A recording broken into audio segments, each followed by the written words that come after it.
he has no choice but at the moment to turn to China. And it's quite interesting. There's something of a generational shift inside the Russian elite, in that Putin and his immediate circle, who, let's be honest, are generally around 70 years old, give or take, from their point of view, the war in Ukraine, which, as far as they're concerned, is a wider war with a hostile, conspiratorial West, is the war. It's going to define their political survival, their political legacy in the future, and so forth. So in some ways, they will make whatever concessions are necessary. And the Chinese know this.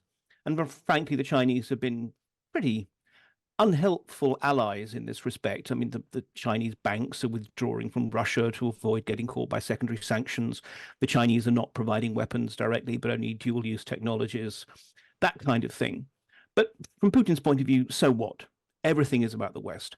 The interesting thing is, if you look at the next political generation down, the 50-something, the 60-something-year-olds, they're a lot more worried about China, because they see in the long term the risk that actually China essentially is such a black hole because of its money that Russia cannot do anything other than end up spinning around it in orbit. So I think for the moment, yes, basically China is the only game in town for Putin, even though there's a lot of people who are much less comfortable with that in Russia. The ongoing conflict in the Middle East could, if it continues to escalate, see the strengthening of an anti-Western global alliance. This alignment between China, Russia, Iran and North Korea has become known as the KRINKS. It has identified a substantial threat to the established world order. So we want to take a look at that today with some experts, one for each of these countries. So the Times' China correspondent, Richard Spencer's here. Hi, Richard. Hi, how are you? Yeah, very good, very good. Here to take a look at Russia is Mark Galeotti, a Russia expert, senior associate fellow at the RUSI think tank. Hi, Mark. Morning. We've got also from RUSI, but an expert in Iran, Dr. Louise Kettle. Hi, Louise. Good morning. And Professor Hazel Smith is from the Centre of Korean Studies. Hello, Hazel. Good morning. So let's start then with let's start in fact with Iran, Louise, because clearly that's the sort of the part of the KRINKS which is in the news right now. Can you explain the connections between Iran and the other KRINKS and how worried we should be that the tentacles, if you like, of the Middle East conflict actually stretch right around the globe? Yeah, so Iran has a good relationship with China, Russia, and North Korea. It is, I would say, an alliance of convenience because they have a shared opposition to the United States, to kind of Western alliance, and as you rightly pointed out at the beginning, the kind of established world order, which doesn't work for them. Many of these countries have suffered under heavy sanctions through that kind of alliance. Some of the countries, so North Korea, for example, and Iran have both sort of tried to defy the international community by pursuing nuclear weapons. So they've got that alliance through being against something, essentially. And they work together in different ways. They have kind of different relationships, and each relationship has some strengths and some weaknesses. But they fundamentally are trying to work together. They support each other across arms. They generally support each other fairly economically as well, and diplomatically. So, for example, at the moment for Iran, China and Russia are providing some diplomatic protection in the United Nations Security Council. What are there any connections, Richard Spencer, from the sort of Chinese perspective? Are there any connections that go beyond our enemy's enemy is our friend? We don't like the West, you don't like the West, therefore we're all on the same team. Yeah, for China, it's somewhat different from the other countries because, when you talk about the challenge to the new world order and these sort of very grand terms that people talk about, China is also, while challenging that because it sees American dominance as a threat in the future, it's also been the greatest beneficiary of the new world order. If you look at the country that's done best from the end of the Cold War, the globalization, all these things that we think of as the rules-based order, to use this horrible cliche, which I try and avoid myself, but other people talk about it. The country that's done best in the last 30 years is China. So it doesn't want to rock the boat too much, but it also fears that, after America has as it sees it, as the Middle East sees it, destroyed half the Middle East. America is going to turn its attentions to China. So it's kind of playing a much more subtle game than Iran, which is, sees America as an immediate existential threat, or the Islamic Republic does. It's a more subtle game that China's playing, and it's using a more subtle array of tools.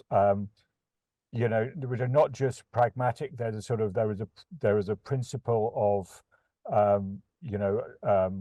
long-standing friends must be stood beside. So it doesn't like everything that North Korea does, for example, but it's been a long-term ally since the founding of the People's Republic, which coincided with the founding of North Korea as we know it. It has these sort of underlying principles of Chinese diplomacy that it stands by, and it thinks that this is the best way to secure China's interests. So it's not going to allow America, as it sees it, to bully Iran, to bully North Korea, even to bully Russia, for fear that China might be next. And Mark Galeotti, clearly Putin has, we might say, delusions of the word, or certainly ambitions for Russia to be a global player. So does he see China in particular as a threat to that, or is actually being part of that anti-West alliance more beneficial? Well, I think from his point of view, in some ways, he has no choice but at the moment to turn to China. And it's quite interesting. There's something of a generational shift inside the Russian elite, in that Putin and his immediate circle, who, let's be honest, are generally around 70 years old, give or take, from their point of view, the war in Ukraine, which as far as they're concerned is a wider war with a hostile conspiratorial West, is the war. It's going to define their political survival, their political legacy in the future, and so forth. So in some ways, they will make whatever concessions are necessary. And the Chinese know this. And frankly, the Chinese have been pretty unhelpful allies in this respect. I mean, the Chinese banks are withdrawing from Russia to avoid getting caught by secondary sanctions. The Chinese are not providing weapons directly, but only dual-use technologies, that kind of thing. But from Putin's point of view, so what? Everything is about the West.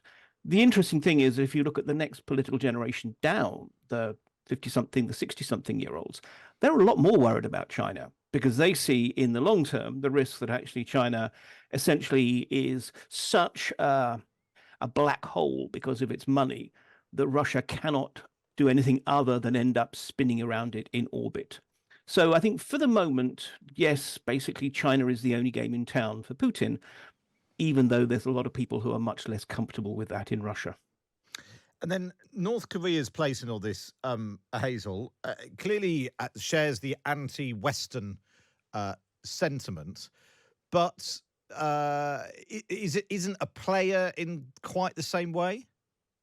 Not at all. I mean, North Korea is a bit player of these countries that we're talking about. And I think really what makes me nervous is acronyms that get invented that really imply a spurious unity where none exists. The interesting thing about these four countries is, for me, and I think that my three colleagues have pointed this out, are the divisions between them on economic, on strategy, on values, basic values. And I think that what worries me is that when we've got these acronyms that bring them together, it misses the point in many ways. North Korea and Iran have had they've had arms sales relationships, but North Korea is incredibly suspicious of anything that can be seen as religious. I mean, its values really do matter. It's dependent on China, but it doesn't trust China. It has a historically difficult relationship with Russia, because although the Russians liberated Korea in 1945 at the end of the Second World War, they came in trying to tell the North Koreans what to do, which they can't stand. They think it's just, that they know best on everything. So I think what worries me is that we don't want to miss the differences, the important differences, not just the economic differences between them. And this comes back to what somebody else said, which is that what we see now, I think, is a very transactional, you've got a coincidence of interests at the moment, in which you can say that these four countries are emitting all these anti-US slogans, are displaying antagonism towards the West. But frankly, they're not the only ones. So again, you'd have to think, well, what unites them? What really unites them as compared? Why don't you include Belarus in this? Or if it's about dictatorships, why not Saudi Arabia? Because it's not anti-US. So I think we just got to be a little bit careful. Yeah, it's really interesting that. It comes to Russia. I mean, clearly the war with Ukraine is focusing all minds on that. Can we do anything about Russia while that's ongoing and while Putin's still there? 2 minutes to define Russia policy. No problem. Yes, I think what we really need to do is precisely have a two-strand approach. Is on the one hand, absolutely, obviously, supporting Ukraine in its necessary struggle for its freedom and its sovereignty. But at the same time, bearing in mind there will be a Russia after Putin. I don't think there's any real scope for some kind of return to the status quo before February 2022. But Putin will go sooner or later. And I think at the same time, we need to be doing what we can to reach out to ordinary Russians and the lesser elite to basically say, we have a problem not with Russia, but with Putin and Putin's regime, and build, therefore, for the post-Russia, post-Putin era.